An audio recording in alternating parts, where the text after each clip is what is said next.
各位老友記，咁咧，我哋今日咧嚟跟進翻阿李家鼎嘅一家嘅家事啦。咁啊，講真咧，平時就見到阿鼎爺喺電視機度咧，阿爺廚房咁威水，咁啊幾時見過佢喊啊？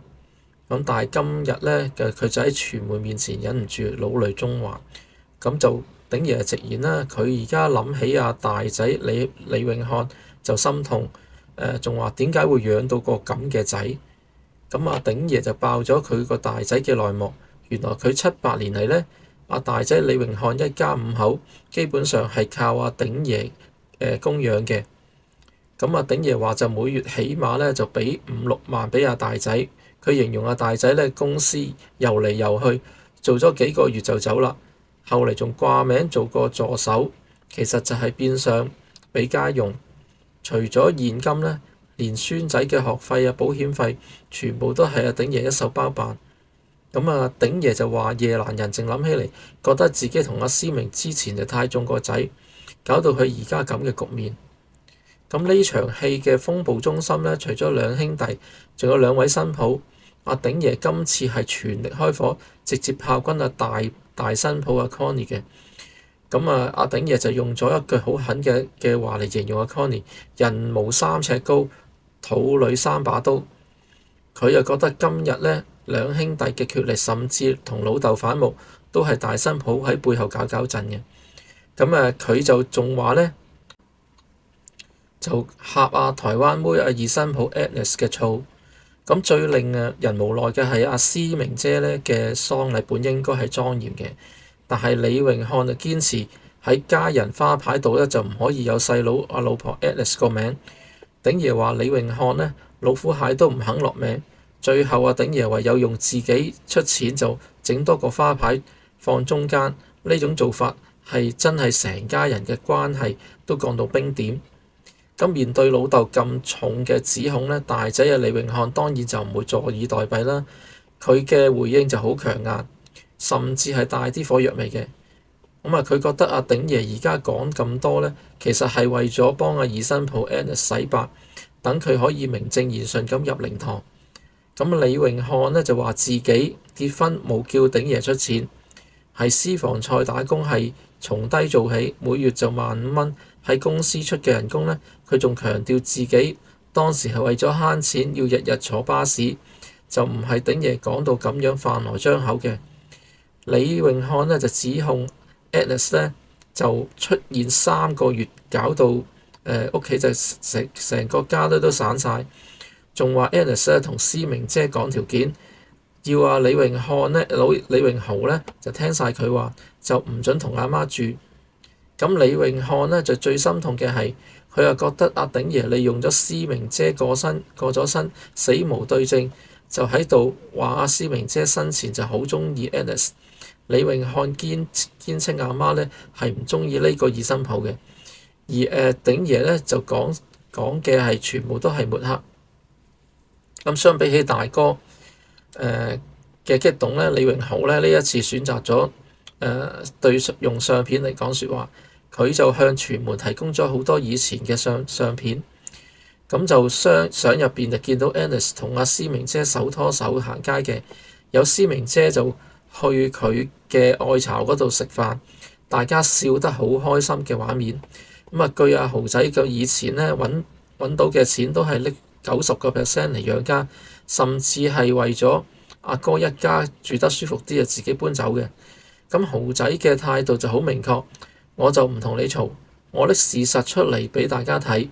鼎爺亦都力撐細仔，豪仔付出咗好多，而家仲要俾阿哥咁樣針對，就覺得好唔公平。咁呢件事傳咗出嚟之後呢，鼎爺反應就好兩極嘅。但係就偏向鼎爺嘅人似乎多啲。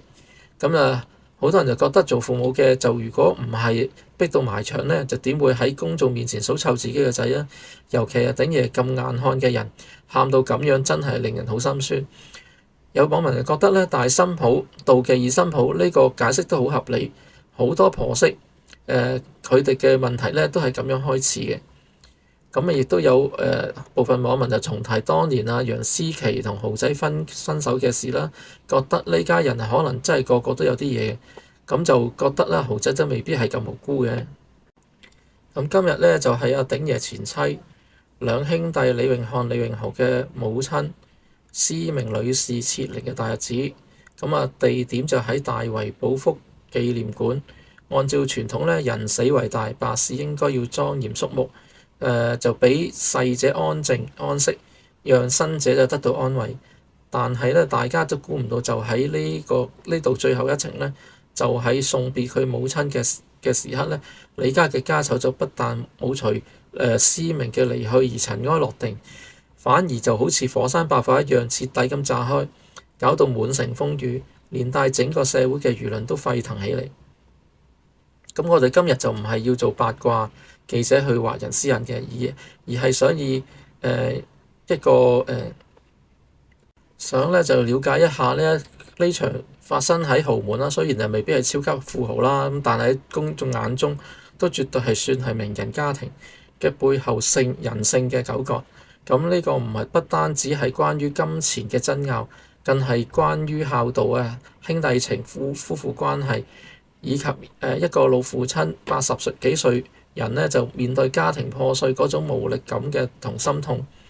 咁首先呢，我哋就要將鏡頭拉翻去琴日啦，即係4月21日。咁啊，就喺施明設靈嘅前夕呢，咁就媒體就捕捉到佢令人心碎嘅畫面。平時喺熒幕上永遠精神奕奕、煮餸手勢一流、談笑風趣幽默嘅鼎爺呢，呢一次係出現喺鏡頭嘅時候就雙眼紅腫、神情憔悴，甚至係忍唔住當場落淚。要知道鼎爺係邊個啊？佢係硬漢嘅代表，係動作演員出身，經歷過唔少嘅風浪。咁啊，能夠讓到呢一位老人家喺眼前痛哭流淚呢，可見佢心裏邊嘅痛苦係已經去到極限啦。咁啊，鼎爺當時接受訪問呢，語氣中就充滿咗無奈同悲憤。佢直指大仔啊李榮漢呢未肯收手。咩叫做未肯收手呢？咁啊，原來呢，喺準備母親喪禮嘅過程當中呢，連最基本嘅尊重都出現問題。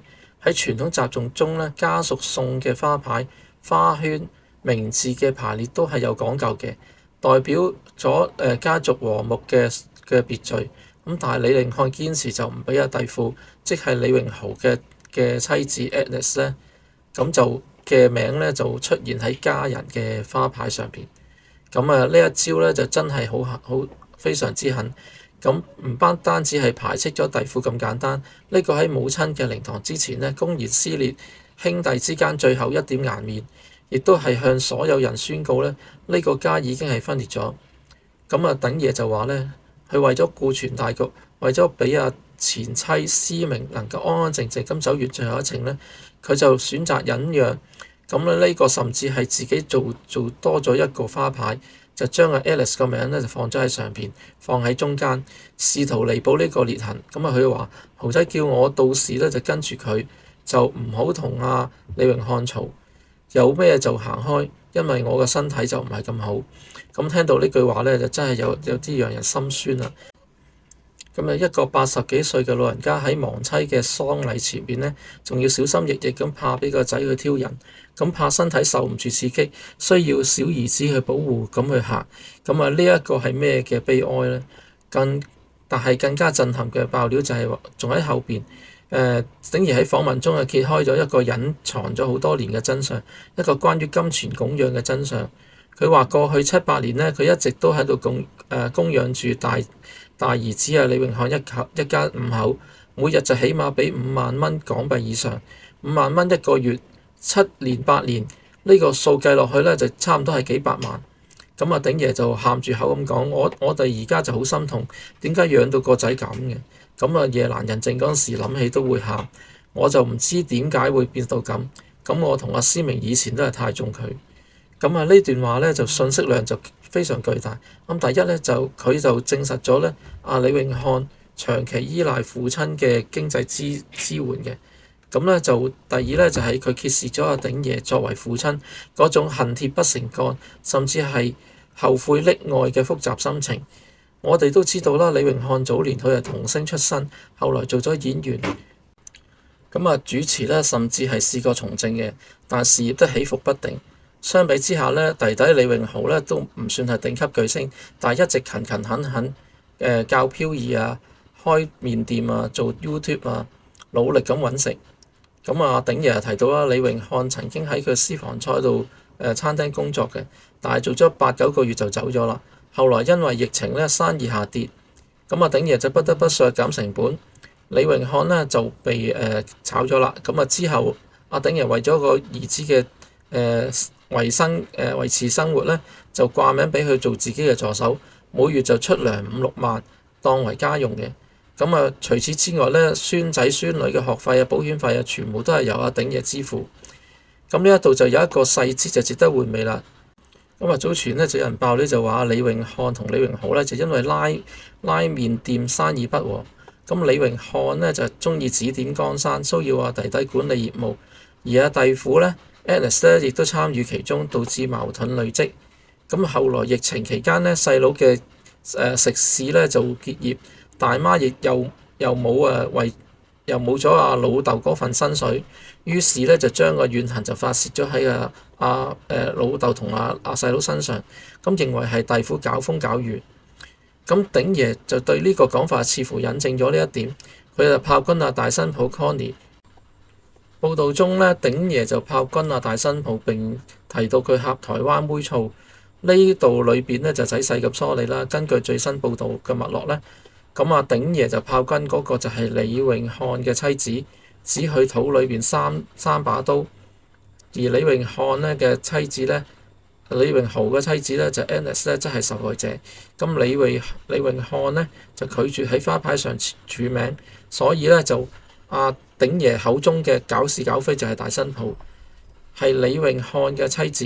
李榮漢反擊嘅時候呢，就提到呢嗰個女人，就係指鼎爺而家現在嘅伴侶，或者係佢認為係鼎爺偏袒嘅對象。就李榮漢就反擊係話鼎爺嗰個女人呢，就係鼎爺嗰個女人呢，就係 Agnes 啦。為咗 Agnes 洗白嘅呢一點就好重要。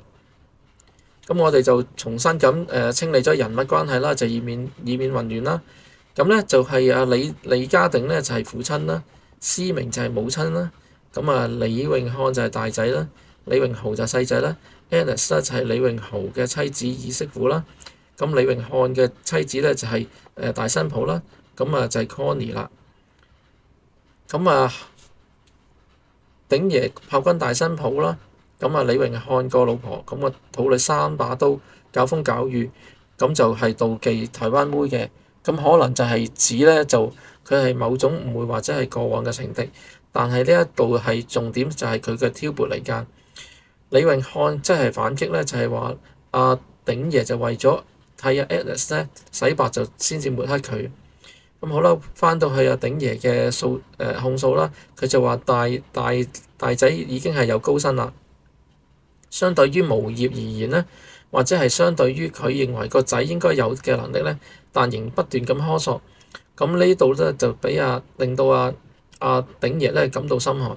佢覺得自己一生人最愛個女人只有思明一個，離婚後依然就無微不至咁照顧佢，裝修九龍塘物業，租地方全部一手包辦。佢原本係希望兩個仔可以和睦相處，但係而家睇嚟呢，就完全係幻想。特別係值得一提就係細仔李榮豪喺呢場風暴中呢，豪仔呢就幾乎係一個完全完美嘅受害者，或者係隱隱守護者嘅角色。鼎爺就話阿榮豪呢就付出咗好多，曾經係揾到錢90%都俾晒落頭家。當年李榮漢結婚嗰時呢，鼎爺出錢出婚宴錢，榮豪就出錢租車，甚至係婚前榮豪呢都搬出咗去九龍塘嗰度住所，就將個地方就留俾大佬一家同埋媽媽住嘅。無論阿哥嘅性格點樣橫蠻呢，榮豪都係退讓維護兄弟情嘅。但係結果呢，大佬就破壞咗自己嘅婚姻。呢度就可能只係榮豪嘅婚姻啦受到干擾啦。或者係指家庭和睦就被破壞，令到兄弟決裂。鼎爺話呢，就連佢細佬阿鼎爺個細佬啦，咁都好嬲，因為始終都係阿嫂啊嘛。咁啊李榮漢個老婆，咁大家都唔明點解會到最後都要搞啲咁嘅嘢。面對阿父親嘅痛哭流涕同埋嚴重指控咧，李榮漢當然不會坐以待斃嘅。咁佢就喺同一日咧，阿李榮漢就都接受咗傳媒嘅訪問，進行咗強烈嘅反擊。佢嘅回應咧就可以話係針鋒相對，火藥味十足嘅。咁啊，李榮漢首先就質疑阿父親嘅動機啦。佢就話其實鼎爺都80歲啦，我又係佢個仔，點解講啲咁多所謂嘅事實呢？點解聽日都已經係撤靈啦，今日仲要衝出嚟衝住我嚟呢？咁佢就認為父親選擇喺呢個敏感嘅時候爆大鑊，係為咗轉移視線，係為咗某種目的嘅。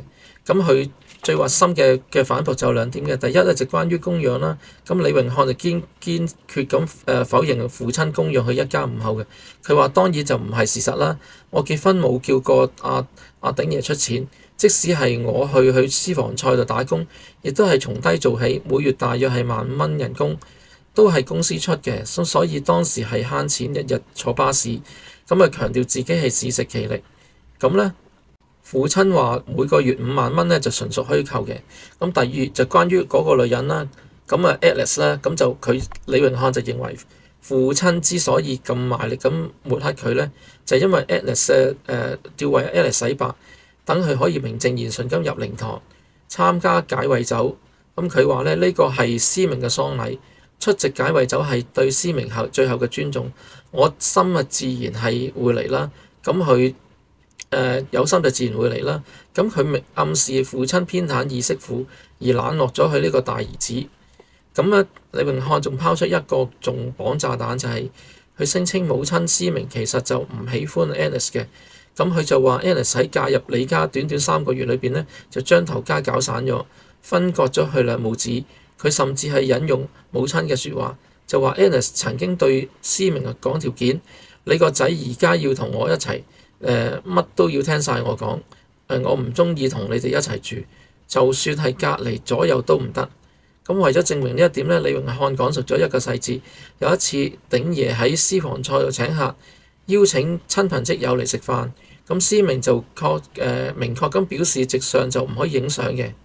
咁但係 Alice 咧就叫住李榮浩咧就夾住一邊，一手就搭住阿媽媽嘅膊頭，然後就叫人快啲影相。咁結果思明一手就撥開咗佢，就喺在場所有人都睇到。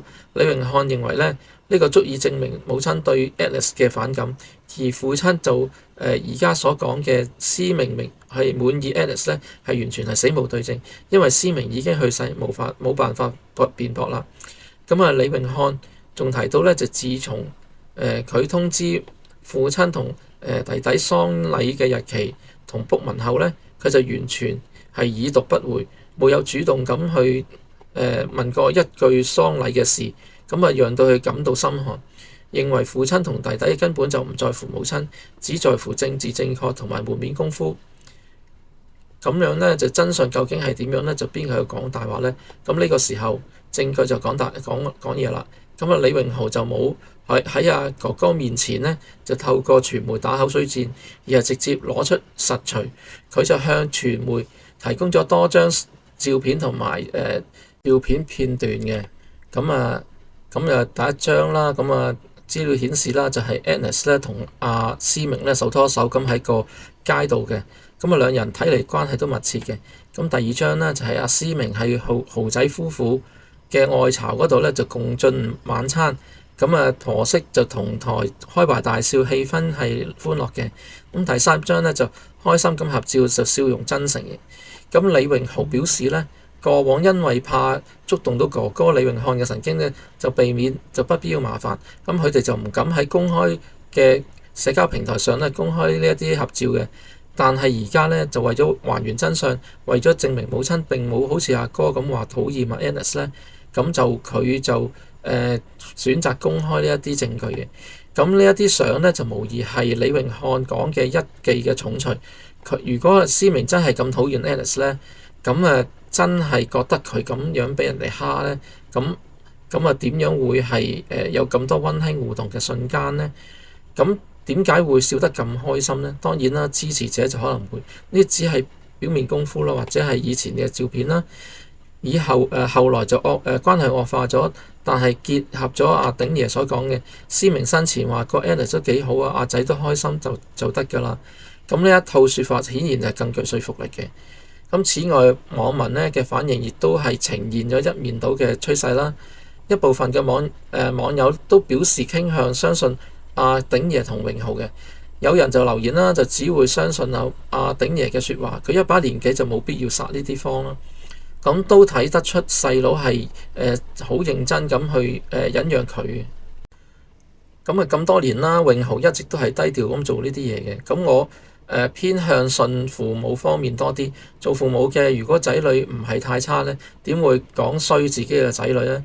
咁呢一對呢個對佢哋嚟講都係家醜，講出嚟都係好痛嘅。咁啊，更有網友翻出舊賬啦，提到當年Alice 未婚先孕啦，咁外界就傳聞紛紛就當時李榮漢呢一家似乎都有微言，有人話佢就偏向Alice 方面多啲嘅。當年佢早已就講過喺呢個家上下呢都有啲嘢嘅，當年我都唔信，而家信啦。咁呢度反映出呢，就公眾對李榮漢長期以來嘅形象，或者係有啲浮誇不夠踏實。同埋一啲固有嘅印象。咁我再嚟咧分析一下呢一場鬧劇背後嘅心理動態啦。咁就首先呢，就係金錢同依賴嘅問題。無論李榮漢點樣否認呢，鼎爺作為父親願意每月拎出5萬蚊供養兒子一家呢，呢個本身就説明咗一種關係模式。喺傳統嘅中國家庭中呢，父母對仔女嘅資助往往係伴隨住一種隱形嘅控制權或者係期望。咁期望仔女孝順聽話，家庭和睦。當仔女接受咗資助呢，咁喺關鍵時刻，如果母親嘅喪禮表現出對佢哋嘅家庭成員如弟婦嘅不尊重，甚至係挑戰父親嘅權威呢，咁父親就會感到一種強烈嘅背叛感。咁鼎爺嘅眼淚呢，就不僅係為咗因為失去咗前妻，更係因為自己呢嘅付出換嚟咗咁樣嘅回報。咁覺得自己嘅教育失敗，覺得晚年就不得安寧啦。咁其次呢，就係兄弟之間嘅競爭同嫉妒啦。咁李榮豪從小就一齊長大，係童星，都喺演藝圈嗰度打滾。但隨住時間嘅推移，兩人嘅發展軌跡不同。榮豪雖然就唔係大紅大紫，但係算係家庭美滿。而李榮漢呢嘅事業就相對波折啦。婚姻都曾經變動過，咁呢一種對比呢，就難免會喺心中就產生落差。如果榮漢真係長期依賴父親嘅資助呢，咁榮豪就係即係自力更生，甚至係養翻頭家呢。咁呢一個經濟地位嘅反差呢，加上父親可能無意識嘅中嘅偏袒呢，或者係對弱勢嘅一方面嘅扶持。咁好容易會滋生到妒忌同埋怨恨嘅。榮漢指責父親為咗 Alice 洗白，或者係深層次嘅原因，就係佢覺得父親同弟弟就結成咗聯盟，將佢邊緣化啦。再者呢，就係婆媳關係嘅羅生門啦。李榮漢呢，就聲稱母親就討厭 Alice，而榮豪呢，就拎出咗照片嚟證明婆媳融合。呢兩者就可能係完全係假嘅，但亦都唔係完全係真。就家庭關係係複雜多變嘅，亦都喺呢個某啲時刻，思明確實係對 Alice 有啲意見，比如拍照事件啊。但係再喺更多嘅時間呢，佢哋都係能夠和平相處，甚至係享受天倫之樂。李榮漢就捉住咗負面嗰個片段，將佢咁樣放大，作為攻擊弟弟同埋弟婦嘅武器。而榮豪呢，就係展示咗佢正面嗰個整體嘅圖景。鼎爺作為旁觀者就可能看中咗整體啊同埋和諧啦。因此呢，就選擇相信同支持 Alice， 呢個就係令到榮漢感到不滿嘅。最後啦，就係喪禮作為權力鬥爭嘅戰場啦。喺中國文化裏邊呢，喪禮就不僅係告別儀式，更係家族權力結構嘅一次展現。必邊個企喺 C 位，邊個個名擺喺花牌上邊，邊個就主持大局，咁就象徵咗喺家族中嘅地位。咁李永漢堅持就唔俾阿 Alice 嘅名出現喺花牌上面，係一種宣示主權嘅行為，試圖確立自己係長子嘅絕對權威，並排斥佢認為嘅外人或者敵人。而鼎爺永豪呢，咁就加花牌同埋公開照片，咁接受訪問，咁就係對權威嘅一種挑戰同否定。咁佢哋就試圖告訴公眾同埋家人啦，呢個家唔係李永漢一個人話事嘅，正義同埋真相都會係企喺我哋呢一邊。咁呢一場鬧劇對施明女士嚟講呢，就無疑係一個最大嘅不敬啦。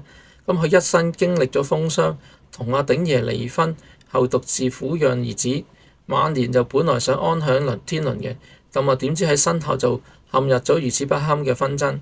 咁阿鼎爺就話啦，佢一生最愛嘅女人就只有施明一個。咁呢句話咧就無論真假啦，喺呢一刻聽嚟咧就帶啲好濃厚嘅悲劇色彩。如果佢真係咁愛佢咧，點解唔能夠喺佢最後一程就俾佢一個清靜咧？咁或者係呢一個係人性嘅弱點，愛同恨、責任同怨懟，往往都交織喺一齊，難以割捨嘅。咁李家鼎一家就係公眾人物啦，咁佢嘅私生活就不可避免咁成為公眾嘅談資。咁呢個係一把雙刃劍嚟嘅。一方面公眾嘅關注可能會形成輿論壓力啦，促使當事人反省啦。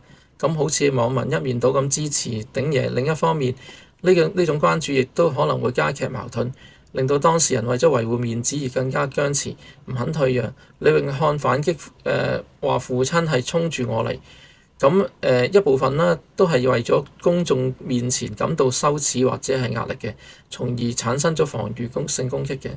咁阿鼎爺都今年都80歲啦，本來就應該係龍孫遺樂嘅安享晚年嘅年紀，但係佢卻要捲入兒子嘅紛爭，要處理前妻嘅後事，仲要面對傳媒嘅追問。呢種反映咗當代社會老年父母面臨嘅困境。